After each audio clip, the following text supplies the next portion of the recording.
The case we're going to discuss today is probably the most disturbing and cruel one I've come across in the past year, without a doubt. It's hard to even believe that such stories can happen in real life. But this case is shocking not just because of its brutality. More than anything, it's the unexpected twists that unfold as the story progresses that make it so unsettling.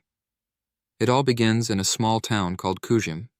This town has a population of around 10,000 people and is located in a country we haven't yet explored in our previous stories, Czechia. What makes this town notable? Well, first and foremost, it's this horrific and unbelievable case we're about to discuss today. On May 7, 2007, a man named Edward was fully occupied with household tasks. A major event had recently happened in his life. His child was born. His wife and newborn were still in the hospital, while his job was to prepare the house for their arrival. Cleaning, decorating, setting up the crib, typical preparations for bringing a newborn home. The last thing on his to-do list was figuring out how the baby monitor worked. A baby monitor, or a video nanny, is a device that allows parents to remotely keep an eye on their child. It consists of a camera and a monitor. The camera is placed next to the crib, and the parents, even from another room, can see their baby on the monitor as it receives a live feed from the camera. Edward's task was to set up the monitor to receive a signal from his own camera. At first, all he saw was static, just the typical white noise. However, after some adjustments, Edward finally managed to capture a clear image on the screen. Since the camera was set up facing the crib he had just assembled, he fully expected to see exactly that on the screen. But what he saw instead was something entirely different. On the monitor was a child Edward had never seen before. It wasn't a newborn. It was a boy, roughly between 6 and 8 years old. The child appeared tired. He was naked and sitting in an unfamiliar, eerie room. But why did Edward see this image in the first place? Well, it turned out that his monitor had accidentally picked up a signal, not from his own camera, but from another camera somewhere nearby. In other words, the camera belonged to someone in the neighborhood. At first, Edward didn't think much of it. The image soon switched back to his own camera, and he saw exactly what he was supposed to see: his baby's crib. Besides, at that moment, his wife called from the hospital, which distracted him. But later, Edward couldn't shake the strange scene he had witnessed. He went back to the monitor and started scanning through the nearby signals again. Eventually, he managed to pick up the same strange feed once more. The child was still in the same position as before, which was already alarming. It seemed like someone was keeping him confined under surveillance. However, the longer Edward watched, the more disturbing the situation became. Soon, he noticed the child's hands were tied. He was extremely dirty. Worse yet, the boy was eating off the floor. Realizing the gravity of what he was witnessing, and fearing the signal might disappear, Edward immediately pressed the record button. He was horrified. Of course, he wasted no time in calling the police. When the officers arrived, Edward showed them the footage on the monitor. As mentioned earlier, the signal had come from a neighboring house. However, Edward didn't recognize the child, nor did he know any neighbors who had a child of that age. The only option for the police was to check every nearby home. One of the first houses they visited was occupied by 2 women, 30-year-old Clara Mauer and her older sister, 32-year-old Katerina Mauer. Clara was a teacher, and Katerina worked at a local child care center. Since the footage showed a boy, the police were specifically looking for a child of that gender. Clara and Katerina confirmed that a child did live in their home, but not a boy. According to them, it was a 13-year-old girl named Anichka, Clara's adopted daughter. Still, the police asked to search the house. Unexpectedly, the sisters refused. Clara explained that her adopted daughter was sick and would be terrified if strangers entered the house, but the police insisted. The sisters had no choice but to let them in. Once inside, everything seemed normal. The officers didn't even see the 13-year-old girl that Clara was so worried about. However, after a few minutes, something suspicious caught their attention. At the back of the house, there was a locked door. Based on the layout, it appeared to lead to the basement. This immediately raised red flags. A locked basement was exactly what the officers were hoping to find. They asked the sisters to open the door, but Clara and Katerina claimed they were only tenants and that the basement belonged to the house's owner. According to them, they had never even opened the door, and only the owner had the key. The police were skeptical of this story, but for the time being, they left the house. They returned to Edward's home, where he was still recording the footage from the mysterious camera. The officers rewound the recording and listened carefully. That's when they heard something chilling, the same music they had just heard playing in Clara and Katerina's house. Moments later, they even heard their own voices on the recording. There was only one explanation. The abused child on the footage was inside the very house they had just searched, the house of Clara and Katerina. The officers rushed back and demanded that the sisters open the basement door. At that moment, the adopted daughter Anichka finally emerged from her room. To the police, she looked far younger than 13. At least mentally, she seemed to be at the level of an infant.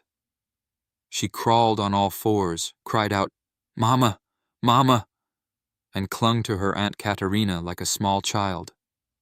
The officers could only draw one conclusion. Anichka most likely had a developmental delay or some sort of condition. Finally, the police had no choice but to break down the basement door. As soon as it swung open, a horrific stench filled the air. Down in the dark, damp, filthy basement was the very same boy Edward had seen on the baby monitor. Except now, he was there in real life. The sight was far worse than anything that had appeared on the tiny monitor screen. The conditions in which the child was being kept were beyond horrific. He was dirty, nearly naked, and his hands were bound. Food was scattered on the floor, but the floor itself was ice cold. In fact, it seemed like the boy had been sleeping on this freezing concrete surface. But that wasn't even the worst part. The boy was not alone.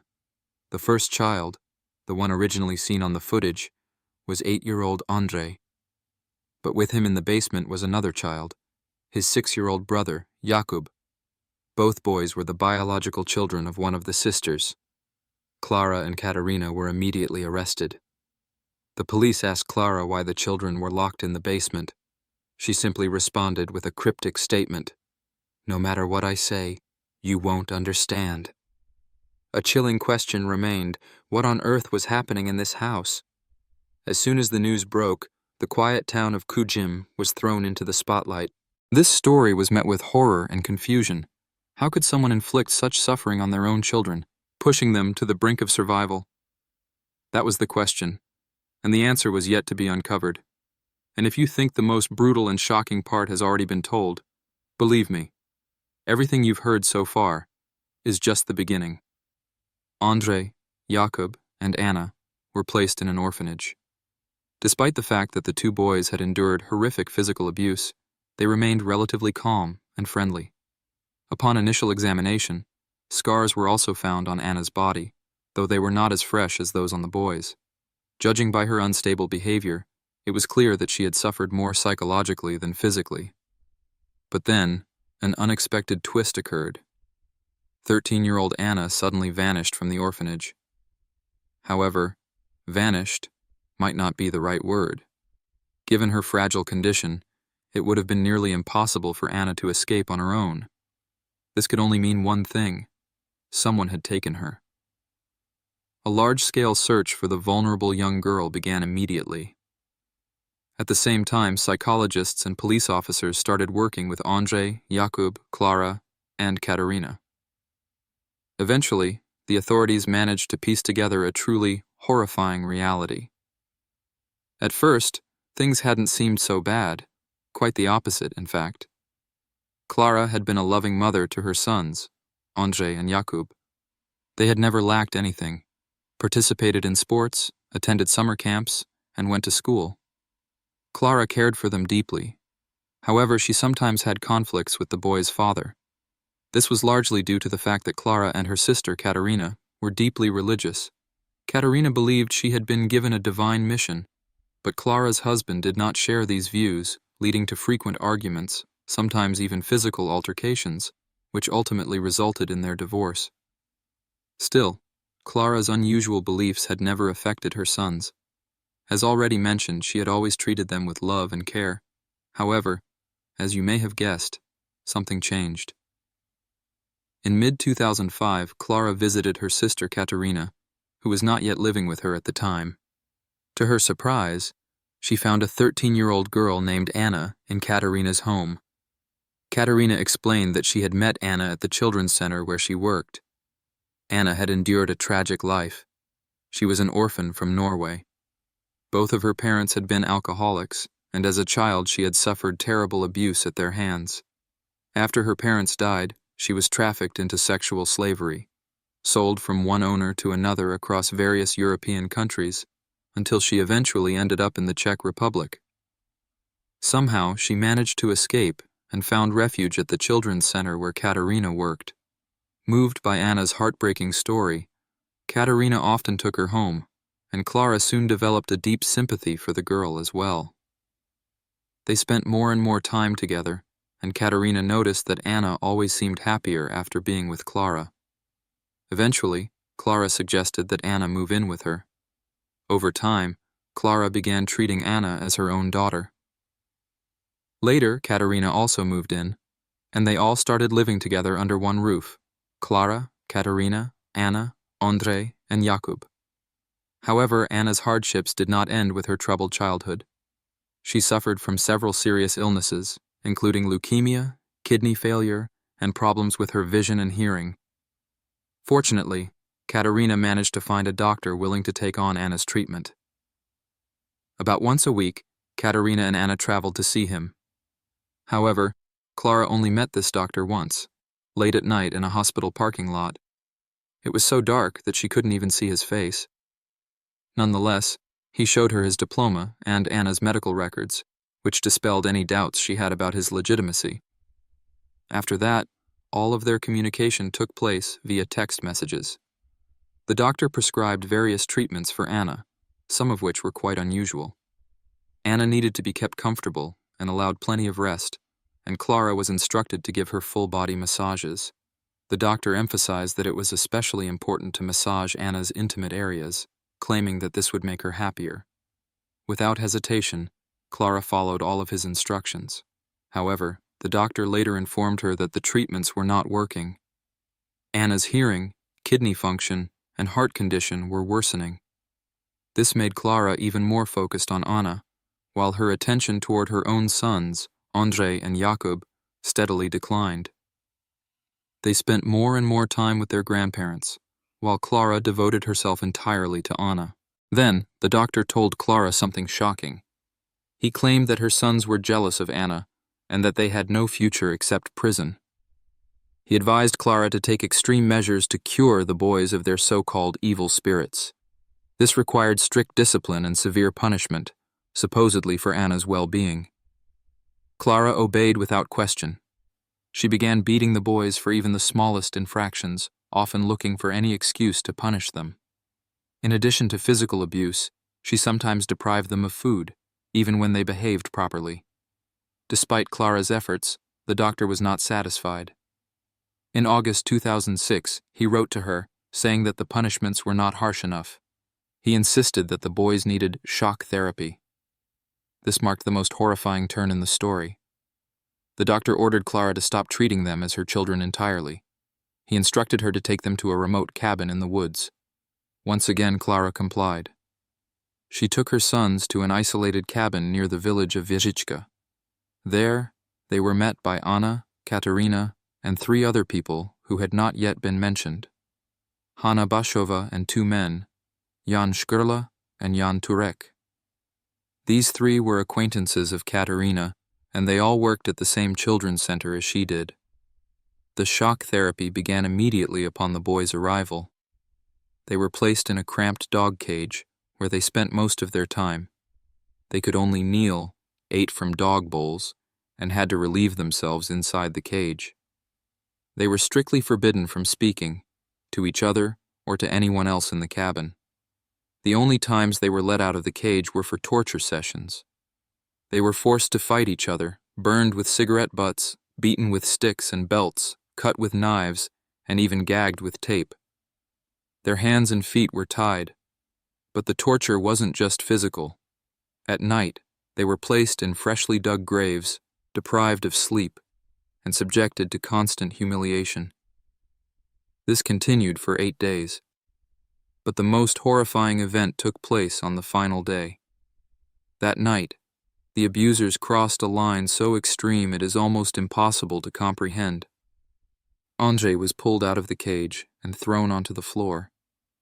His own mother, Clara, took a knife and sliced a piece of flesh from his buttocks. The raw flesh was then passed around, and each person took a bite. After 8 days of unimaginable torment, Clara, Katerina, Anna, André, and Jakob returned home. But, as we already know, the torture did not end there. Clara began locking the boys in the basement more frequently. Around this time, she also decided to finalize Anna's adoption. However, since Anna had almost no documents, which significantly complicated matters, using her connections, Katerina managed to bypass these legal obstacles. A series of forged documents were created, and instead of Anna, another girl appeared in court, the daughter of a local actor who was paid for this. It worked, and the court eventually approved the procedure. Clara officially became Anna's mother. The abuse of the children continued for almost 8 months until, on May 7, 2007, Edward accidentally caught a signal from a camera in Clara and Katerina's house. As we already know, the women were eventually arrested, and the boys and Anna were sent to an orphanage.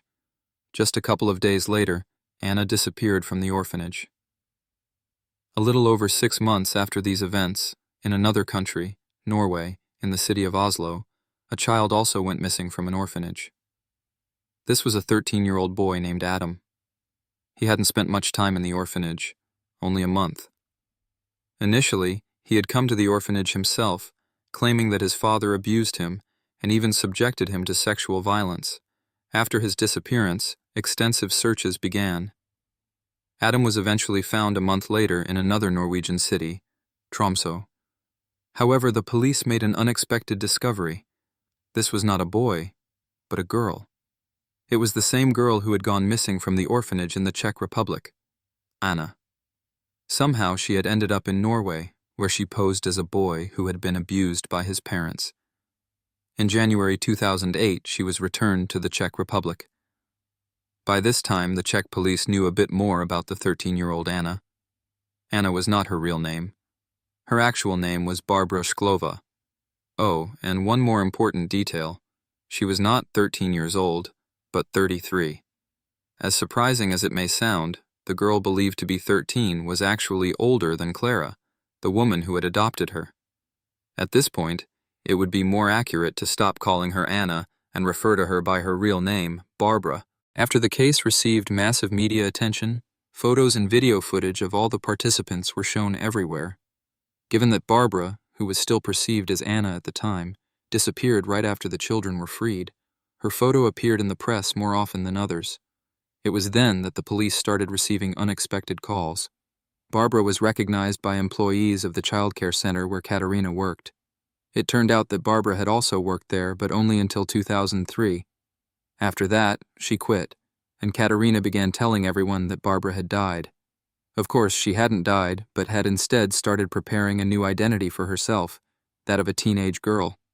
She managed this largely due to a rare condition that slowed her physical development. With proper preparation, Barbara could successfully pass as a teenager. But why? What was the purpose of all this? This is perhaps the most complex part of the story. Barbara was also arrested, but unlike the others, she was not charged with child abuse. Instead, she was charged with failing to report a crime. This meant that she knew about the abuse that others were inflicting on André and Yakov, but did not inform the authorities. Barbara claimed that she was just as much a victim as André and Yakov, and there was evidence to support this. Barbara's body, like the boys, bore many scars and cigarette burns. Clara, the woman who had adopted Barbara, couldn't believe until the very end that Barbara was not 13 but 33 years old. It took the police a lot of time, photos, and documents to make Clara realize the truth. When Clara finally understood, she remembered that she had actually met Barbara before she began posing as 13-year-old Anna. Back then, Barbara was much heavier, spoke differently, and behaved differently. She didn't look like a child. Clara couldn't imagine that the Barbara she had once known and Anna were the same person. Realizing how deeply and cruelly she had been deceived, Clara, who had previously kept information about Barbara to herself, now claimed that Barbara was not a victim, but had actively participated in the abuse of the boys. This, of course, raises the question, where did the scars and burns on Barbara's body come from? The burns from cigarette butts were explained fairly quickly. Upon re-examination, the number of burns on Barbara's body had increased, indicating that she had inflicted them on herself. As for the scars, they were not from torture or abuse, but from plastic surgeries. To make herself look more like a child, Barbara had undergone breast reduction and liposuction. Oh, and Barbara also claimed that she had been raped, but an examination showed that she was still a virgin. Now that the prosecutor had grounds to charge Barbara with child abuse, her story changed slightly. She admitted to participating in the abuse, but claimed that she was forced to do so. According to Barbara, Katerina and Hanna Basova had threatened her, saying that if she refused, she would be locked in a cage with the boys. Barbara admitted that she had known Katerina and Hanna for a long time and that these two women had convinced her, even drugging her, to pose as a 13-year-old. And the cherry on top of this horrifying story. Remember that Clara received instructions via SMS from a certain doctor? This doctor supposedly pressured Clara to abuse her sons. Well, it turned out that there was no doctor. The messages were written by Clara's sister, Katerina, and Barbara Sklova. On June 17, 2008, the trial of all the participants in this case began. Clara Mauer, Katerina Mauer, Hanna Basova, Jan Turek, Jan Sklo, and Barbara Sklova. The last two, by the way, turned out to be brother and sister. Out of the 6, only one person admitted guilt. Can you guess who? It's not hard to figure out. It was the boy's mother, Clara. Each defendant underwent psychological tests, and all 6 were found to have some form of mental issues. In Clara's case, it was concluded that her emotions were exaggerated. She was easily influenced, couldn't live without the support of others, was highly dependent on others' opinions, and needed approval in almost every matter. In other words, she was very easy to manipulate. The others showed clear sadistic tendencies, a desire to dominate or manipulate others' opinions. This was especially true for Katerina, who also exhibited pedophilic tendencies. Everything fell into place. One sister, Clara, was easily influenced, while the other, Katerina, sought to manipulate others. Thus, the main culprit behind everything that happened seemed to be Katerina. She remained silent for a long time, not offering any version of events, but toward the end she finally started to talk. According to her, she had indeed known Barbara for quite some time. They first studied together and later worked together. Throughout this period, Katerina felt sorry for Barbara, seeing her as clumsy and unfit for adult life. She believed that Barbara needed someone to take care of her, and she tried to provide that support. Then, at least according to Katerina, a mere coincidence occurred. Clara visited her home and saw Barbara, mistaking her for a child. Katerina decided to play along, thinking that Clara was exactly the kind of person who could take care of Barbara, who was completely incapable of living independently. Of course, Katerina manipulated Clara, but that did not justify her actions, and like everyone else involved, she had to face justice. On October 5, 2008, the court announced the sentences. Barbara Skrlova, 5 years, Jan Turek, 5 years, Jan Skrla, 7 years, Hanna Basova, 7 years, Clara Mauerova, 9 years, Katerina Mauerova, 10 years in prison. As you might expect, all of these sentences have already been served. Every individual involved in this case is now free, and in reality, most of them served less time than they were originally sentenced to. After her release, Clara reconnected with her family and was allowed to see her children, although she was not permitted to live with them. Custody of the boys was transferred to their grandparents. Katerina, on the other hand, cut all ties with her family, and her current whereabouts remain unknown. Barbara changed her name after being released. Her time in prison worsened her mental health to the extent that she was eventually declared disabled. So far, everything mentioned is the official version of events, the version in which a group of sadists tortured children simply because they were mentally unstable and predisposed to cruelty. However, there is also another unofficial theory. According to this version, the person truly responsible for everything that happened never faced any consequences at all. Earlier, I mentioned that the doctor in this story never actually existed and that the messages supposedly from him were written by Katerina and Barbara. But you might also remember that Clara once had a meeting with someone in a hospital parking lot, someone who introduced himself as a doctor. This meeting really did take place, but the man was not a doctor. His name was Josef Skurla, and he was Barbara Skurlova's father. Throughout the entire trial, Josef was called to testify only once, and even then, just as a witness. But after the case was closed, he mysteriously disappeared from the Czech Republic. And he had good reason to vanish, because soon after, disturbing details about him started to emerge. Once the case gained widespread attention, it was revealed that many years ago Josef Skurla had been a member of a religious cult known as the Grail movement. However, even among a group that practiced strict and sometimes cruel rules, Josef was considered too extreme. He frequently crossed the line, attempting to manipulate other cult members to gain power, and when manipulation failed, he resorted to threats. After being expelled from the Grail movement, Josef founded his own cult, called the Ants. He managed to recruit many former members of the Grail movement, primarily individuals who were mentally unstable and highly susceptible to influence. Over time, Josef built a strong network of connections, which allowed him to arrange the adoption of both Clara and Barbara, despite the fact that legally this should have been nearly impossible. Later, using these same connections, he orchestrated Barbara's escape from the orphanage, first to Denmark and then to Norway. As you might have already guessed, every person mentioned earlier, Klara Mauerová, Katerina Mauerová, Barbara Skurlova, Jan Turek, Jan Skurla, and Hanna Basova, were all members of Josef's cult, the Ants. So if Josef was the mastermind behind all the torture and abuse, what was his motive? Well, there are several unsettling details in this case. When police found the boys in the basement, they recorded everything on camera. The moment the boys saw the camera, their behavior changed. They became more lively, smiled, and even acted differently. This suggested that someone had trained them to interact with cameras, almost as if they had been coached to perform. Further investigation revealed high-end video equipment in Clara and Katerina's apartment. Equipment so expensive that it wasn't even sold in the Czech Republic. It had been imported from abroad. Authorities also discovered multiple discs containing footage of the boys in the basement. Beyond that, 2 additional apartments and 2 houses had been rented under Katerina's name, expenses that the sisters clearly could not afford on their own. All of this pointed to an unsettling conclusion.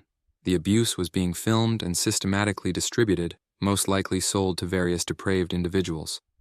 And the most logical explanation is that Josef Skurla was the one orchestrating everything.